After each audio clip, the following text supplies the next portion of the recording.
नमस्कार बच्चों। आज हम कक्षा 10वीं के दूसरे पाठ के राम लक्ष्मण परशुराम संवाद के छठे खंड को पढ़ रहे हैं। उम्मीद है आपको शुरू के 5 पद समझ में आ गए होंगे। अब छठे का अभ्यास करते हैं।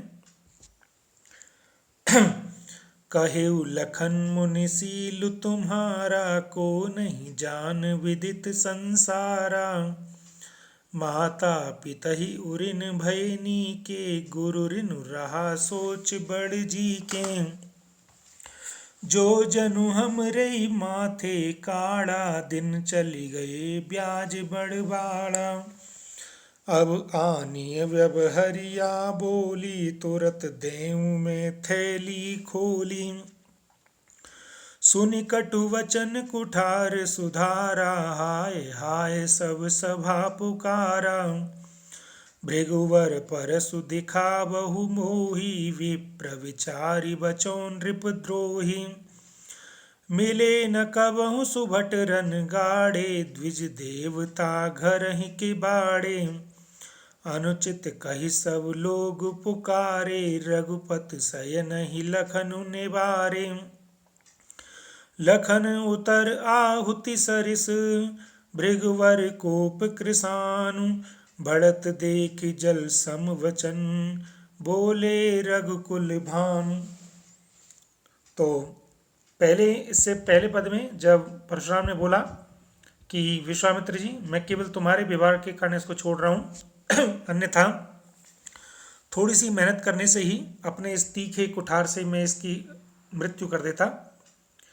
तो विश्वामित्र जी मनी मन में हंस रहे थे कि ये अभी इन दोनों के बारे में जानते नहीं हैं। इनको गन्ने की तलवार समझ रखा है, जबकि लोहे की तलवार है। इन बातों को सुनकर के लक्ष्मण बोल रहे हैं इस पद में, कहेउ लखन मुनि सील तुम्हारा। लक्ष्मण ने कहा, मुनि हे परशुराम जी, तुम्हारा सील, तुम्हारा जो व्यवहार है, को नहीं जान, कौन नहीं जानता है। विदित संसारा, पूरी दुनिया जानती है। माता पिते ही उरिन भय नीके, नीके कैसे, कि कैसे तुम माता पिता से उऋण हुए थे, कैसे तुम माता पिता के कर्ज से उतरे थे। अर्थात कैसे तुमने अपने पिता के शत्रु सहस्त्रबाहु से बदला लिया था।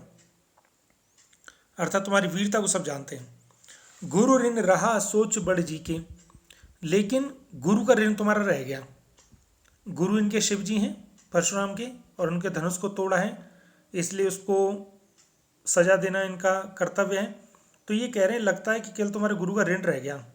सोच बढ़ जी के, ये तुम अपने मन में सोच रहे हो बड़ बड़ करके। जो जनु हमरे माथे काड़ा, अब ये ऐसा लग रहा है कि आप हमारे माथे डाल रहे हो उसको। जनु माने मानो, ये ऐसा लग रहा है कि आप ये बात आप हमारे सिर पर डाल रहे हो। जनु जहां भी आ जाएगा वहां उत्प्रेक्षा अलंकार होगा। दिन चली गए ब्याज बढ़वागा, अब ये जो हमारे ऊपर आप डाल रहे हो, ये जैसे से दिन बीत रहे हैं उसका ब्याज हमारे ऊपर बढ़ रहा है। जैसे कोई आदमी पैसा देता है और उसका ब्याज बढ़ता जाता है, ऐसी हमने भी अपराध किया है, हमारा अपराध बढ़ता जा रहा है। अब आनीय व्यवहारिया बोली, अब तुम ऐसा करो, आनीय बुला लाओ, व्यवहारिया बोली, तुम किसी एक व्यावहारिक आदमी को, अर्थात लेन देन वाले आदमी को, या ये कहिए कि हिसाब किताब करने वाले आदमी को बुला लाओ। तुरंत देऊँ में थैली खोली, मैं तुरंत अपनी थैली खोल करके तुम्हें दे दूंगा। अर्थात आज सारा हिसाब किताब पूरा कर दूंगा।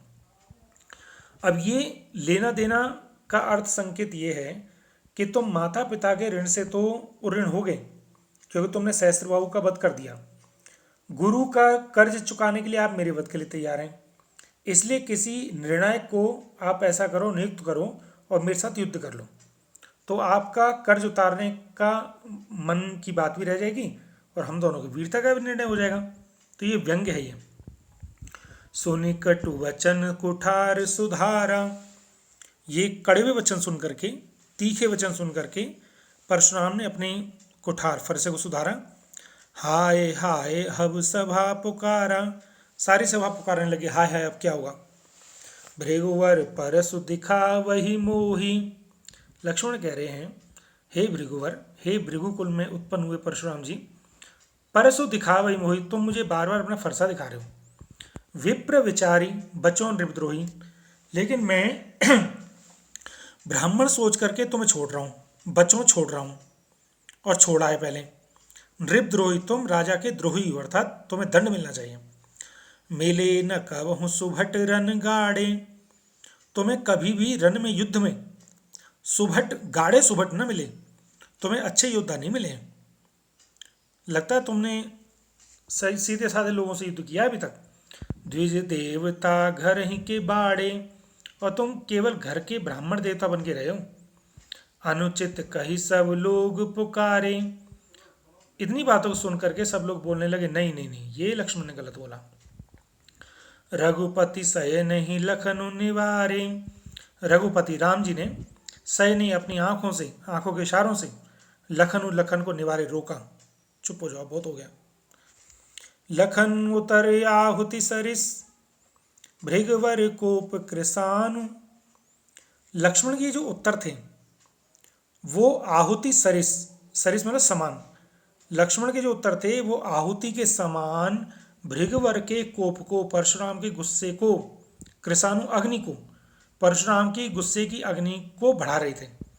अर्थात जैसे अग्नि में हम आहुति डालते हैं, आहुति घी की होती है, जब हम आहुति डालते हैं तो आग बढ़ती है, ऐसे लक्ष्मण के उत्तर उनके क्रोध को बढ़ा रहे थे। और बढ़ देखी जल सम वचन, और जब ये बढ़ती हुई आग को देख करके कि अब परशुराम बहुत क्रोधित हो गए, जल के समान वचन, अर्थात बिल्कुल शीतल वचन, ठंडे वचन, शीतल वाणी और मधुर वाणी बोले रघुकुल भान, रघुकुल के सूरज, अर्थात रघु के परिवार के सूरज, अर्थात भगवान श्री राम जी। तो उम्मीद है आपको समझ में आ गया होगा। अब अर्थ के साथ इसको आप एक बार स्वयं इसकी पुनरावृत्ति कर लें। आज का कार्य है, इस खंड को लिखेंगे, इसके अनुवाद को लिखेंगे। अब इसके भावार्थ और भाषा सौंदर्य को हम देख लेते हैं। भाव सौंदर्य में लक्ष्मण ने परशुराम पर व्यंग्य किया है कि तुम्हारे मन में अभी गुरु के ऋण से उऋण होने का मन विचार है। दूसरा, इस पूरे खंड में लक्ष्मण के कटु वचन इसमें दिखाए गए हैं, या व्यंग्य मान लीजिए। और राम की मधुर वाणी को, राम की शीतल वाणी को, राम की सौम्य और शांत वाणी को इसमें दिखाया गया है। और भाषा सौंदर्य में वही अवधि भाषा है, छंद इसका चौपाई और दोहा है। उत्प्रेक्षा अलंकार है, देखिए यहाँ तीसरी लाइन में, सो जनु हमरी माथे काढ़ा। उत्प्रेक्षा अलंकार कहाँ होता है? जहाँ जनु आ जाए वहाँ उत्प्रेक्षा अलंकार होता है, मतलब मानो, जानो। और जो दोहा है उसमें है लखन उतर आहुति सरिस, आहुति के समान, और है देख जल सम वचन, पानी के समान वचन। तो इन दोनों जगह उपमा अलंकार हैं।